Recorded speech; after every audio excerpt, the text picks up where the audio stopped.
Hello and welcome to the Bro Chat for the People podcast. Today's episode is brought to you by the love of God.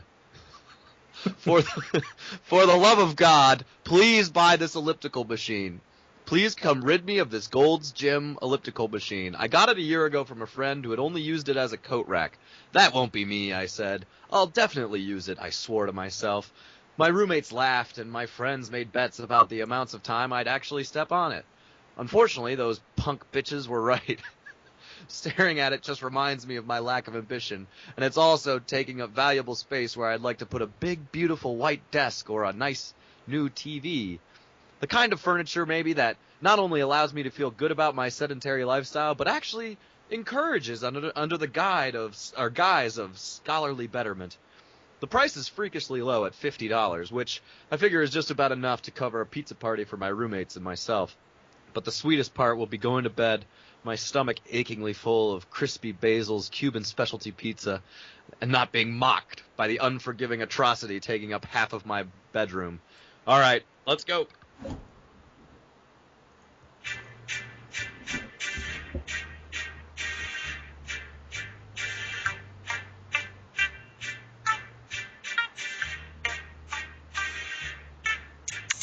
Y'all know me, still the same OG, but I've been low-key, hated on by most these niggas with no cheese, no deals and no G's, no wheels and no keys, no boats, no snowmobiles and no skis.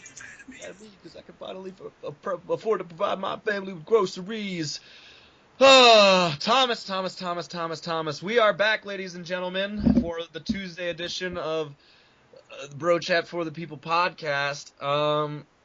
What are we talking about tonight, Thomas? Well, we're talking about how pissed we are, Daniel. Oh, yes, that's right. We are pissed. We are royally pissed. Now, Thomas, tell me why we are pissed, though, because I don't know. I'll tell you three things. First of all, DeflateGate, and Tom Brady got his suspension reinstated, which is complete garbage. Secondly, we'll talk about the Celtics, how bad they were. Yeah. And third, the primaries and what that means. Excellent. Now, should we? The question. Oh, it really sounds like a great podcast. It does. I'm really excited about it. Should we just run through the things we're not angry about first? Maybe start off in a Sure. Let's go. I'm not angry that I have a can full of Pringles on my desk. I'm happy that the Blues won. I'm also happy about that. That's great. Great. That was a great series, fun to watch. The Blues managed to pull it out, despite basically despite themselves in the last 10 minutes of the game. The hand of God had to come in and declare that the Blackhawks weren't going to win. That shot that went off both posts with like a minute and a half left or whatever it was. Seriously, God's like, not today. Chicago, clean yourself up. I'm looking at you, Rahm Emanuel. Rod Blagojevich. Oh, gosh. Funny. Oh, just one more thing that I'm pissed about. I forgot. Brad Stevens finished 6th in NBA Coach of the Year voting. Oh, yeah. We'll talk about that, too. What? All right. Yeah. I mean, that's part of it. I think let's start Celtics. We'll just get it quickly out of the way. Hey, why not? I mean, they played a terrible game. Isaiah Thomas played a terrible game and then got injured after having a terrible game. It's not like he got injured before and then we had a terrible game. Yeah, he had a terrible game at the beginning of the fourth quarter and we were down by 25.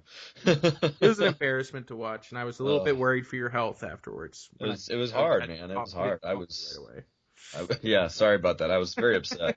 I was trying to see if I opened a brand new pack of cigarettes and put all 20 in my mouth and lit them all at the same time, if it would kill me faster. Yeah. Well, they still got, they get to go back to Boston and then try again. If they can win there, try again in Atlanta. Yeah, exactly. Maybe Tale of two cities. Tale of two cities. No, the home teams won every single game. So we'll see what happens. We're going back to Boston on Thursday night, so that's reason to be excited. We'll see how serious Isaiah Thomas's injury is, because, I mean, if he doesn't go, then there's not a chance in the world. Yeah, no. And if there's already a low chance when Isaiah Thomas plays and Avery Bradley and Kelly Olynyk don't. So. I mean, speaking of critical injuries, there's some interesting ones. Oh yeah. So Steph Curry went out with a sprained MCL for 2 weeks, I think, at least. Yeah. And I was like, well, assuming the Clippers go through, the Clippers should be able to beat Golden State without their best player. Without Steph And Curry, then, and then it was like, wait a second. Now the Clippers aren't going to have their two only players. Well, DeAndre Jordan's a player. Yeah. No, but it is funny. It is funny because, Blake Griffin and Chris Paul both went down with injuries last game and are out for the rest of the playoffs. And that's going to be pretty quick for them because I think without those two, and the series already tied up 2-2 against the Trailblazers, and that stud combo of C.J. McCollum and Damian Lillard out in Portland, and the way Mason Plumlee is just getting 20 rebounds and 10 assists a game as the center, I think they probably just take the next 2 games. Yeah, they're gonna look like the Celtics out on the court today when you have like Marcus Smart and Jared Sullinger and Rozier. And your only starter who's a threat to score is DeAndre Jordan. I guess you got Jamal Crawford, but he's coming off the bench. I mean, it's so sad. I mean, does he have the luxury of coming off the bench with Blake and Chris Paul out? Well, I feel like you just throw him at point and say, "Win us the game." I think they're probably going to try to go small and put Jeff Green at power forward, and they'll probably start Austin Rivers. And you know what? I don't really care. Yeah, I know. So let's stop because I don't think anyone else cares. That's true. Who cares about the Clippers? But speaking of the Warriors and the Clippers, Steve Kerr won Coach of the Year today. Indeed, he did. And I get it.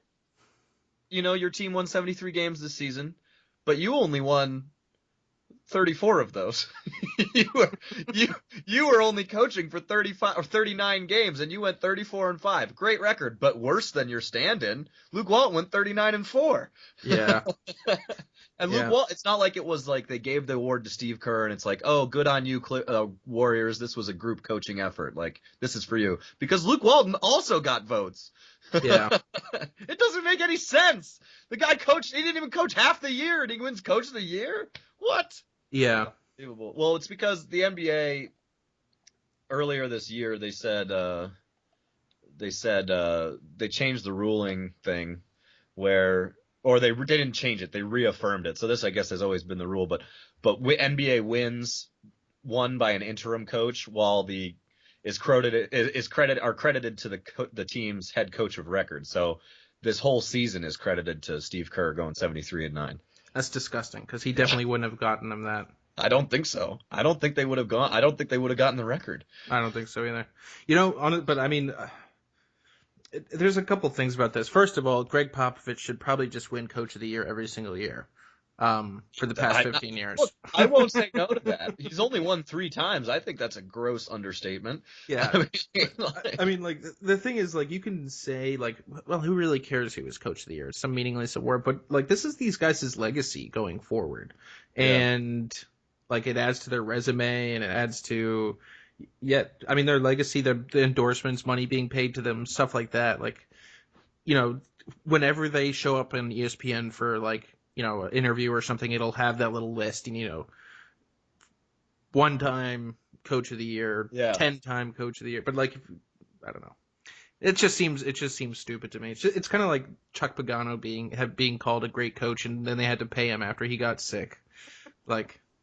Come on, Chuck, you've been terrible for your team. Yeah, we all remember that fake punt play last year.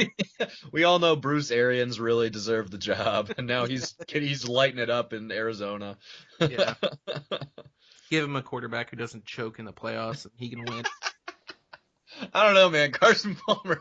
I don't know if you could say that about Carson Palmer. Dude, he choked so hard. So hard. So funny.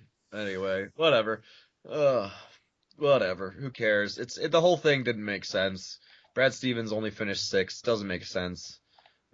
Terry Stotts, who finished second place by about 50 votes, or 50 points, not 50 votes. They should have given it to David Blatt. Just say F you to the Cavs.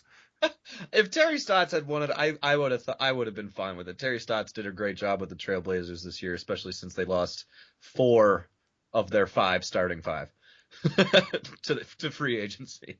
But hey, whatever. You know. So Now what? Yeah, sorry. No, I'm done. That's it. Okay, yeah.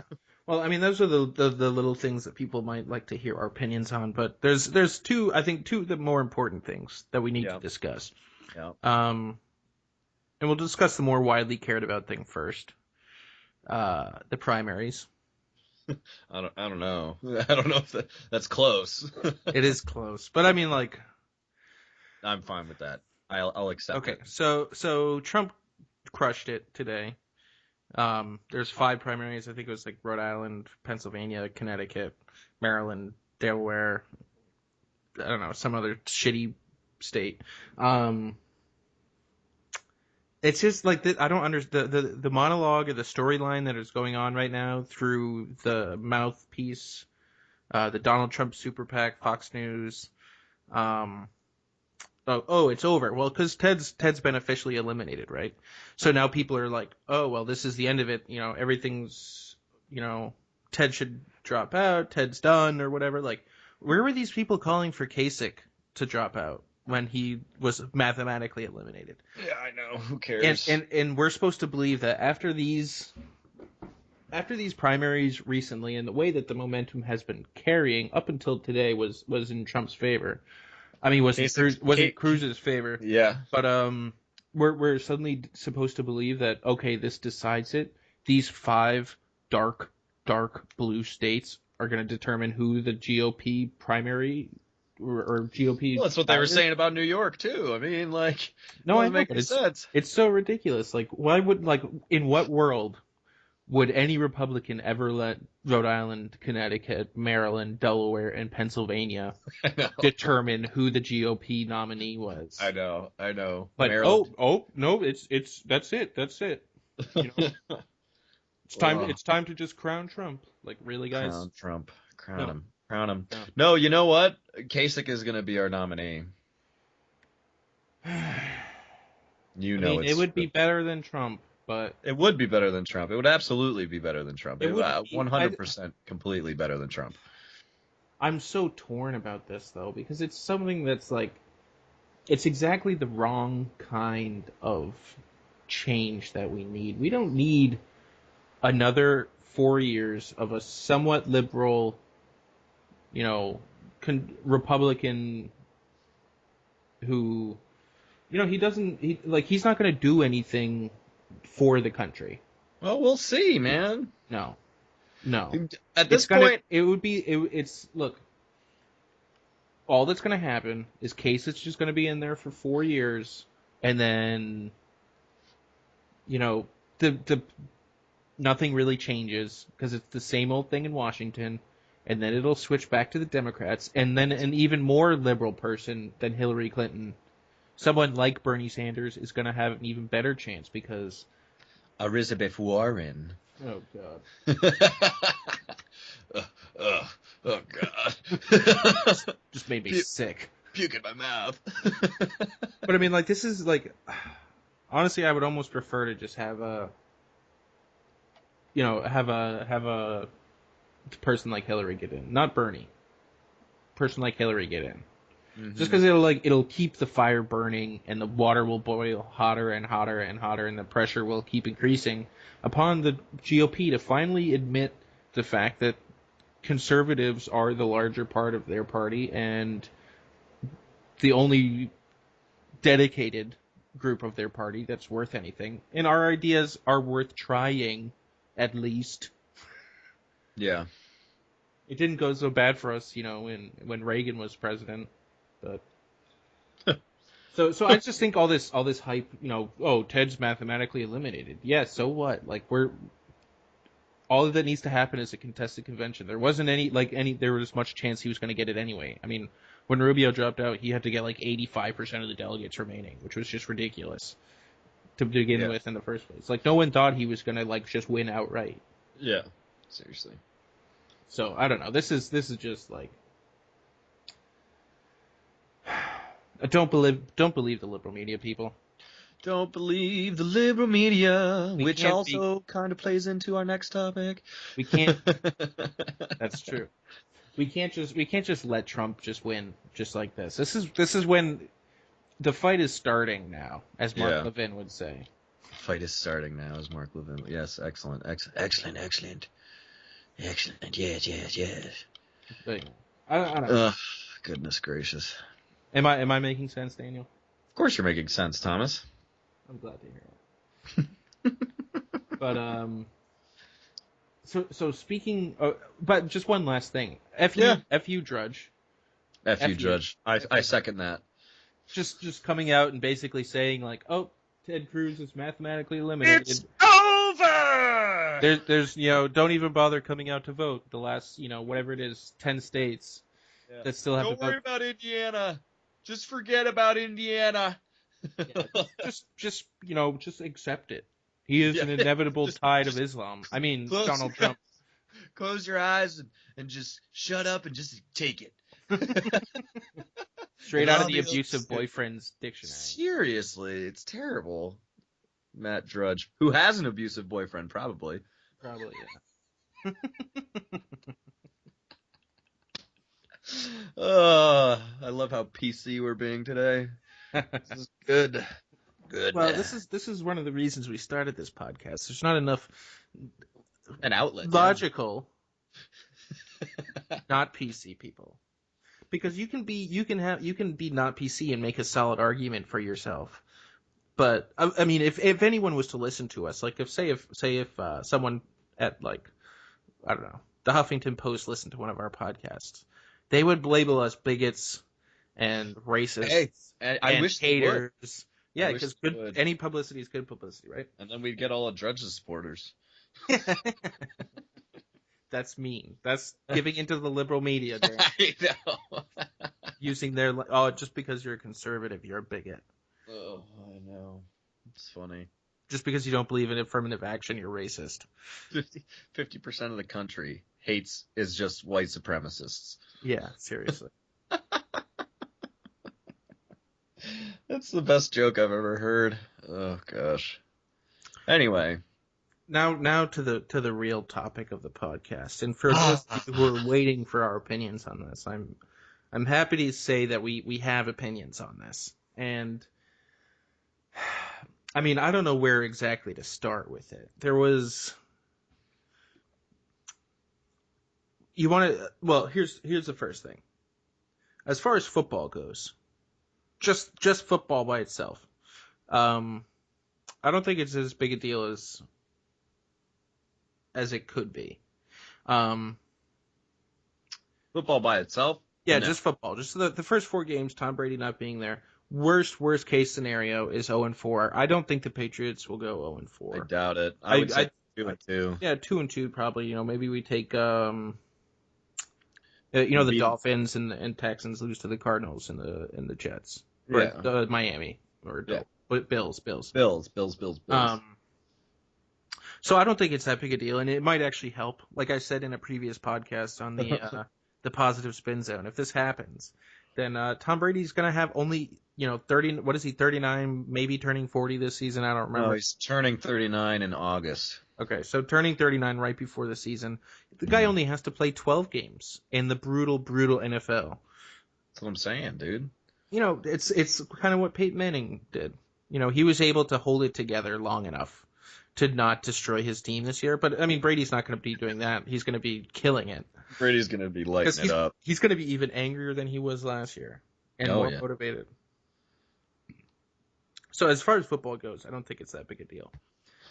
Yeah. However, that's not what this is about. That's not what this is about. And this isn't about the Patriots. And it never has been.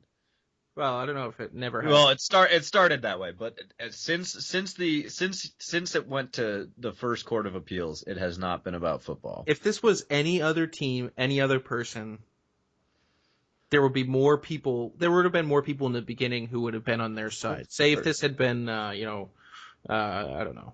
I'm not going to say Ben Roethlisberger. That's the first name that popped in my head. But it's like, no, that's not a good example. This was like Richard Sherman, like Carson Palmer. say Carson Palmer had been, deflating balls or accused of it in the Arizona Cardinals, no one would have cared that much. It wouldn't have got as much national attention. But if it had, there wouldn't have been that much, hate on him. But this is not what this is about.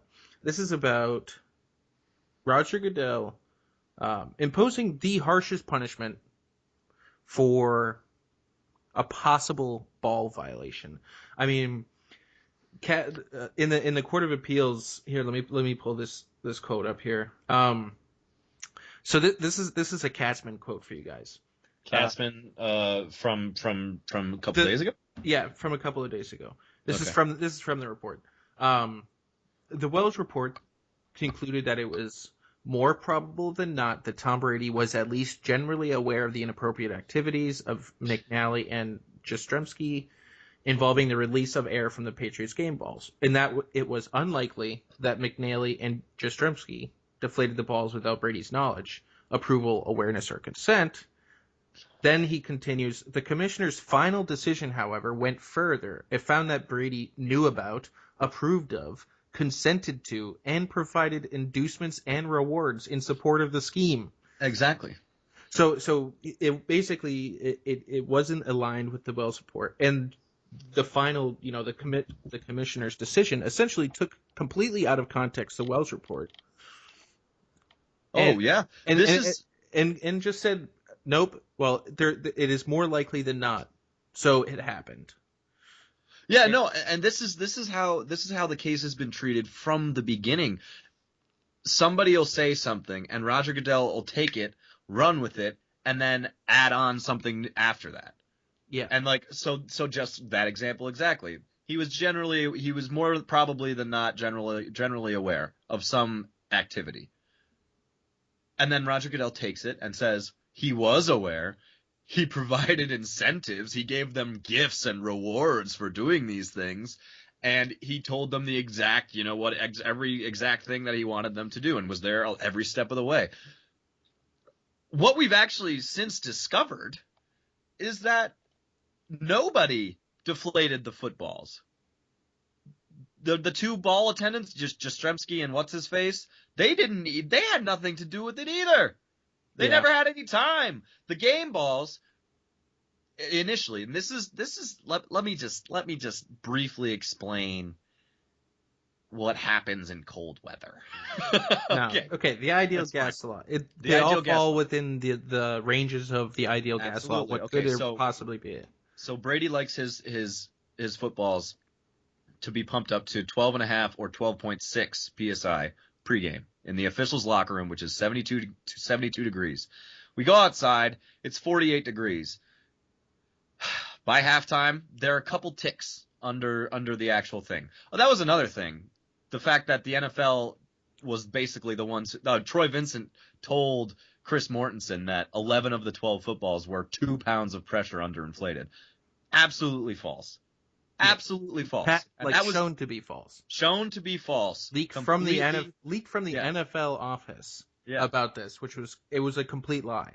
Which is it's just another you don't have to be convinced by one of these things, but we're going to try to show you multiple things in conjunction with each other, which may show you that maybe your opinion has been wrong, and maybe you can get over the Patriot hate, because it's not about the Patriots. It's about the way the NFL treated one of the players and one of the teams. And let's be honest, guys, if it can happen to us, it can happen to you. So it's all about stemming this tidal wave of Roger Goodell's power and rage.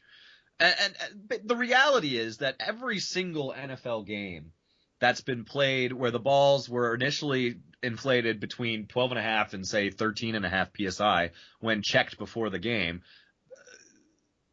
almost all of those have likely used underinflated footballs at some point during that game because of the ideal gas law, which is a scientific fact. Just look at your tires when you go outside and it's cold outside. Oh, my tires are a little bit low today. I wonder why. Oh, because it's below 50 degrees today. Come on, guys. Okay, here's the second thing. The second thing that needs to be talked about in this. Yes. Or maybe not the second, maybe we've talked about 2 or 3 by now. But anyway, the cell phone thing. This is a big issue in people's minds. Why would you destroy your cell phone? This like no normal person would destroy their cell phone while they're under investigation. Well, let's put it in context. Again, it has been a little bit misreported because Tom Brady was told by Ted Wells himself that he would not need. He offered to give him all of the text messages and contacts from his phone. He didn't want to hand over his phone because it's his own personal phone, and who knows what he has on there. Nor would any of us. Yeah, like since when does an employer ever have the right to offer, ask for your personal phone and just take everything from it? Like, yeah, I don't care or know what he does on his phone, but it doesn't even matter. Yes. He offered to give all the contacts and all the phone calls and text messages, and he did to all related parties. And Ted Wells basically was like, "Look, we don't need this. Like, this doesn't have anything to do with it." So he switches from, I forget which one he had, an iPhone or an Android, into the other one, and he throws his phone out. That's a pretty normal thing to do. This wasn't some clandestine act by him, like the police came to the door and he just took his cell phone and he threw it against the wall. Like, this wasn't some shady deal. Also, something that hasn't been widely reported either, but is also fact, is that Brady took all the emails and all the text messages that Ted Wells said, or Ted Wells didn't say, but were thought to be pertinent to the case in some way, and gave them over to the NFL. In which then they proceeded to leak some of them. Like, remember the Peyton Manning one? Like, oh, he's got 1 year left. I got 7. They leaked the Peyton Manning one. They leaked the Bridget Moynihan one. Like, so this is just another example of, like, defense of him not handing over his cell phone. Like, if the NFL can't be trusted to, like, just keep an email like that, like some idiot going through the emails just saw that one, was like, oh, this is really funny and clever and like, ooh, and send it to his friend, and who sends it to his friend, who sends it to his friend, it becomes a national thing. Like, the NFL obviously can't be trusted with something, and like, whatever he has on his cell phone, like, you wouldn't trust. He's right not to trust the NFL with it. But anyway, another. Are you done with the cell phone, or you have another thing?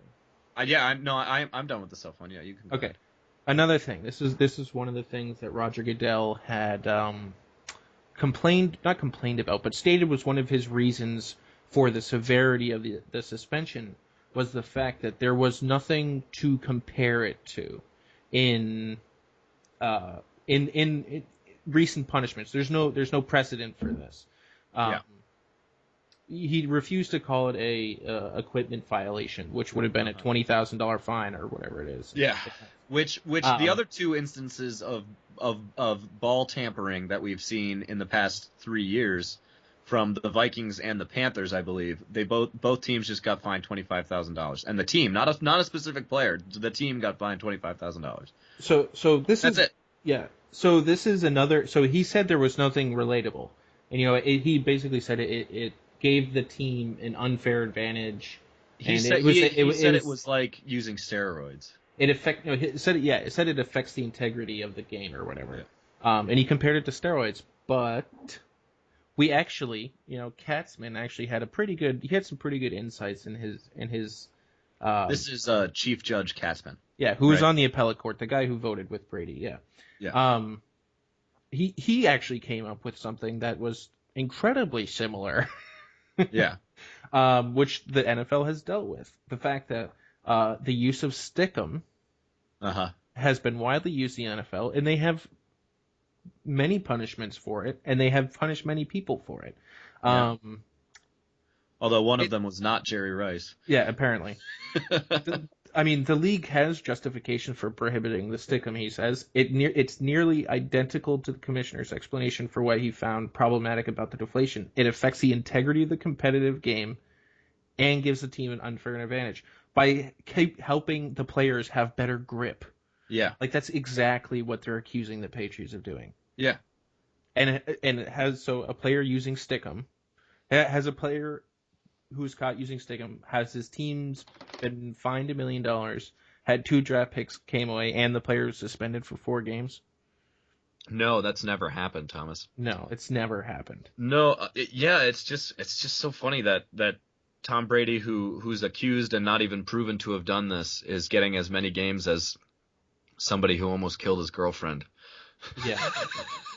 Actually, there was something else about the cell phone. I'm trying to remember the exact technicalities of it. Basically, it was, it's like the basically what what Berman had said about it. It was like generally unfair of them to put the punishment on Brady for something that he could not have, reasonably foreseen as being an issue. Like, because the cell phone was a big thing for Goodell, and saying this just shows that he had intent to do this or whatever. Yeah. But there was no ability to, or there was, especially given what Will said to him, there was no reasonable, what's the word?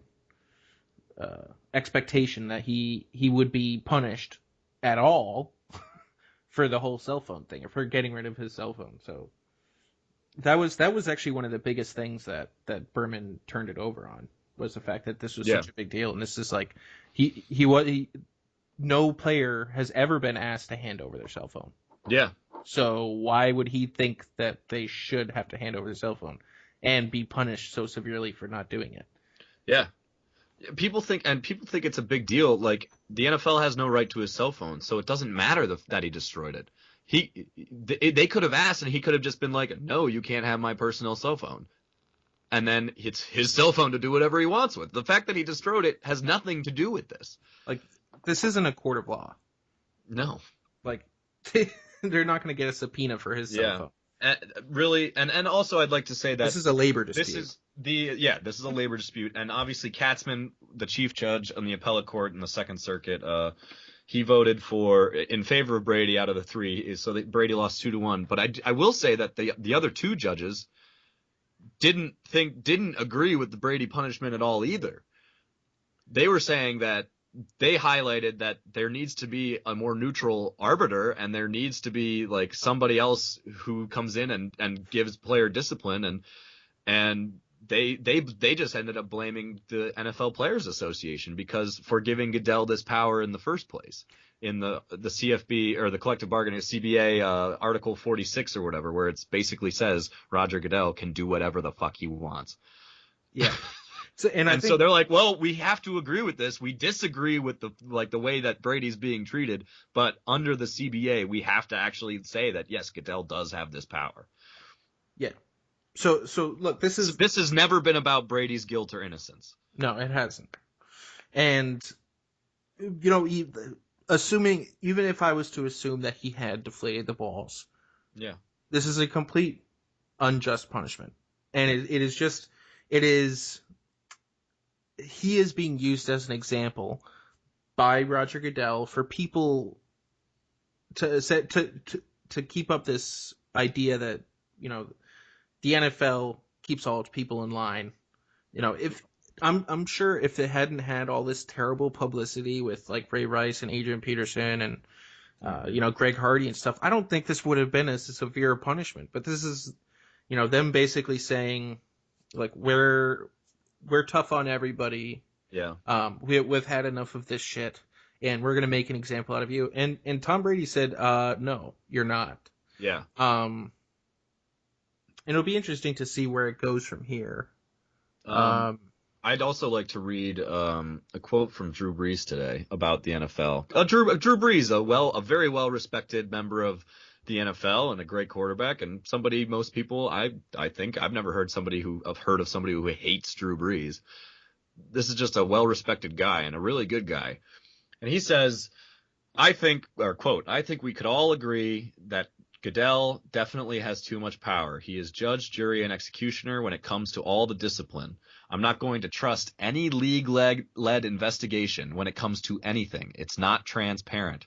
At times, I feel like there is a desired conclusion or agenda that they may have in mind that may prevent the absolute truth from being told or the absolute facts from being presented. At the end of the day, we as the public, we as players, don't ever get to see that. We don't get to see those facts, those truths, and everything else. That's the unfortunate part about this whole thing. And then he goes on to say, too many times especially say over the last few years, a punishment has been handed down and nobody has seen the evidence except for those in the league office, supposedly. So decisions were made in kind of a, hey, trust us. But did the public see any of those facts? Did the accused even see any of those facts? In most cases, no. I think that's pretty well summed up. Yeah, it is. And I think that it's kind of getting to a point.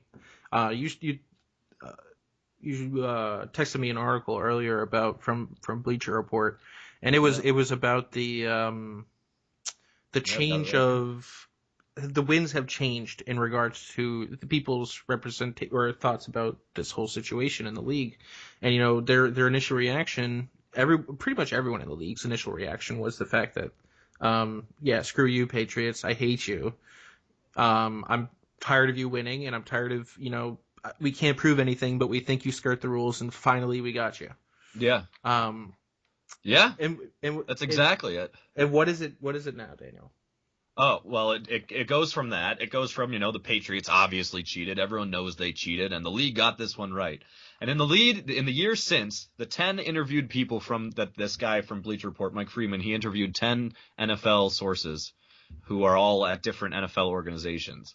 And they were all like, yeah, they got it right. They got it right. Now he interviewed the same 10 people a year later, and they all have a completely opposite view. They believe the NFL got the investigation wrong and that the Patriots never even cheated.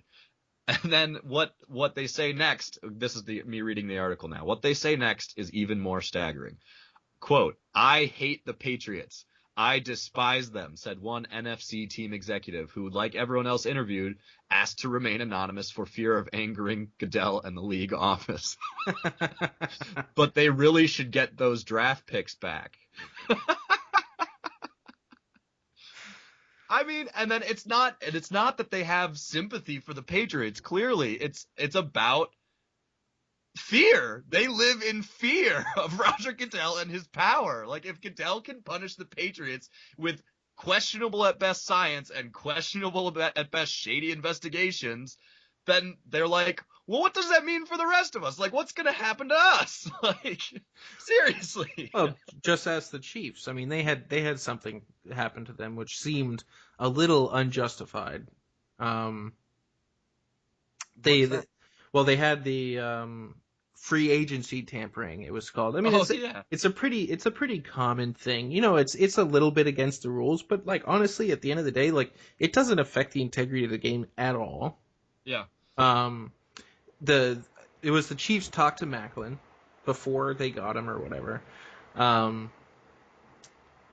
he basically they got a fourth and a sixth or a fourth and a seventh round pick taken from them. Yeah. Essentially talking to Macklin before the deadline for when you're allowed to talk to them happens, versus like 2 years ago or last year when not Woody Allen. What's the Jets owner's name? Woody Johnson, right? It doesn't sound right either. Maybe that's just what I call him. He got like a $25,000 fine for essentially for tampering with Darrelle Revis before he came in, and then he ended up coming because he said something which was considered tampering, and he got $25,000 fine. The Chiefs lost 2 draft picks. I know. It's crazy, man. It is Woody Johnson, the owner of Robert Wood Johnson, or Woody Johnson. Okay. That's so funny. Oh gosh. But yeah, like this is just the kind of thing that is going on in the league nowadays.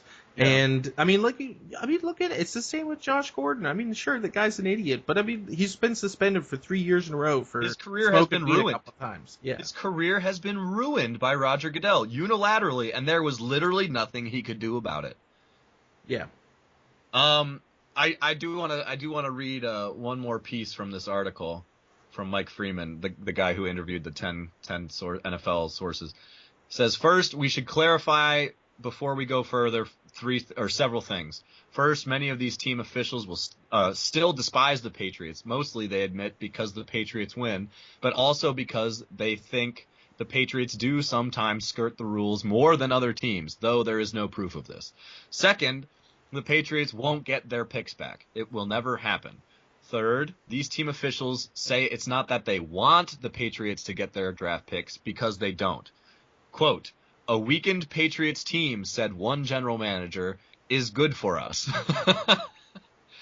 End quote. It's not that they want the Patriots to get their picks back. It's that they believe they should. Like, yeah, because they know what's right. Like, at the very least, like, they know that this is completely unjust and could happen to them. And this is really what I want, is that it's not about the Patriots anymore, like we've been saying. It's about the NFL and the unchecked power of one terrible commissioner. And I just want to invite all other football fans, whatever background, whatever team you root for, whatever the color of your skin, whatever religion you are, whatever sexual orientation, we are all inclusive here at Bro Chat for the People and hating Roger Goodell. And it's about damn time that something was done, because this is the latest in a long list of terrible things that this man has done, and terrible, I guess, situations handled terribly. He's got to go. Yeah, like this is the type of organization that the founding fathers of America created the Constitution to avoid, this type of tyranny. And now here we are in America worshiping, essentially, and look, the thing that we fought so hard to, release ourselves from. And the NFL, they're gonna the players. If this was the MLB, and this was Big Papi or any player, this would never have happened. The way that the MLB CBA is worked out, the players are living in paradise, man. They've got all the rights in the world. The NFL needs to get on that same level. It's hard for me to see them actually getting on that level because careers are so much shorter. They don't get paid as much. Well, that's also because of the CBA. But they don't get paid as much, and careers are so much shorter. Like, the average career in football is 3 years. So people are trying to get in, get theirs, and get out. It's all about them. And that's fine. I understand that. But something has to be done. I would sit through another holdout if it got Goodell out of there. Oh, Absolutely. for sure. Sure I would. Here's the biggest issue. I feel like this is the really only way. You need to see a dip in revenue for the NFL. So because the owners, the owners are willing to just like silently let Roger Goodell, be a punching bag and keep him in there and keep him paying him $40 million a year, to be the punching bag for the public, as long as he keeps bringing in the cash. Yeah, of course. And he's going to, because the NFL just keeps getting more and more popular. Yeah, I know. So I'm not saying it has anything to do with Roger Goodell, because it doesn't. He's done his best to drive away viewers. It just won't work because the NFL is just so damn fun. Yeah. And it's other people have done an incredible job of creating like new products from the NFL, like fantasy football. Fantasy football keeps everyone engaged. DraftKings is like these multi-million-dollar companies are created off of these, off of the NFL that have nothing to do but hey. Oh, yeah. Anyway, guys, we should start a hashtag depose Goodell trending. Hashtag depose Goodell, throw that ish up. Yeah, just on everything. Yeah. Like, hey, any post you make, just finish it with. Just taking my dog for a walk. Hashtag depose Goodell. Yeah, seriously. No, seriously. Look, check out this Cinnabon I'm eating. Hashtag depose Goodell. This has to be a movement. Yeah. Otherwise, nothing's going to happen. And it has to start from the ground up, because we are the NFL's revenue source. For any of you people out there who have a fellow NFL Roger Goodell hater, not an NFL hater, a Roger Goodell hater, share this podcast with them. Let them know. Yeah. It started right here. It started right here with Bro Chat for the People. Because we are for the people. We're not a tyrannical NFL government. Jeez. Like, the more I think about it, the more it just makes me... And this has been obviously a running theme in our podcasts. It's just, it finally is boiling over. This is the last straw. The last straw. But you better believe I'm still watching that NFL draft. Hell no. Why would you watch? I'm not watching the first round. I'm just watching when the Patriots are picking. Because the Patriots don't have a first round draft pick anymore. Because the Wells report found Belichick and the Patriots organization as a whole, other than Brady, not guilty, and that they didn't know anything. And then he said, but we're still going to take those draft picks and your $1 million. Yeah. Yeah, the fact that it like wasn't even like unclear. Like it's unclear whether Brady might have had something to do with it, but it is really clear the Belichick and Robert Kraft and the organization had nothing to do with it. And yet they still took the draft picks away. Like we're still taking a first round. It's not even like a fourth round or a seventh round like the Chiefs got. It's a first round. The first round and a fourth round. Yeah. Sure. Well, fourth round I think is next year though. But it's this year. Oh, really? Yeah. Okay. Well, we still have 11 draft picks. So. But we don't have a first game. I know.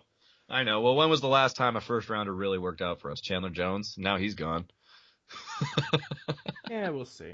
I know. Malcolm Brown still got a lot of good guys. We had some good guys in there. I know. And Devin McCourty was good. Yeah. Seymour was a first rounder, wasn't he? I mean, we've had some good first round picks. Like they're never like the superstars because we never get a top pick. But I mean, they're solid NFL players. I know. Well, look, Vince Wilfork, he could very well be a Hall of Famer. For sure. All right. I'm really glad I got this off my chest. Yeah, seriously. I'm going to go smoke a cigarette or something and chill out. Yeah, that sounds like a good idea.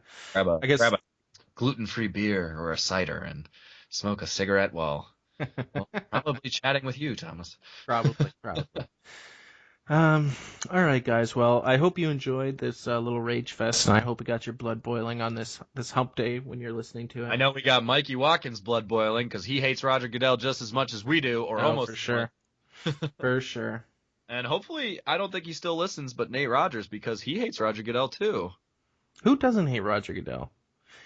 Even Sean Lee, who we give so much crap about for his, even admitted to us in private that he hates Roger Goodell, but he just hates private, which we are now leaking to the public. He hates Roger Goodell, but he hates the Patriots more, and that's why he continues to flaunt Roger Goodell in our favor. Yet even his own dear wife hates Roger Goodell. Which is hilarious because when this happens to the Bears, we're going to stand by his side. Yep, we are indeed. Because this isn't about a team. This is about Roger Goodell and his power and his Machiavellian way of ruling. Indeed. I agree with that. Gosh. An NFL GM asks to remain anonymous because he's afraid of the league office and Roger Goodell. Are you kidding me? What is this? Are we Cuba? Like the NFL is Cuba now? We're living in the USSR of the NFL. Seriously. Oh my gosh. So funny. But yeah. All right, guys. All right, yeah. Well, we might. You never know. We might talk about this again on Friday. Probably not, but maybe. If new stuff comes out, you never know. We'll mention. Stay tuned. Yep. And have a. I hope you get through the rest of this hump day in good favor. Have a blessed hump day. All right. We love you, Kobe. We love you, Colby. Keep listening to us, Kobe. We enjoy making your work, school, or baby day that much more pleasurable. All right, guys. Take it easy. Peace.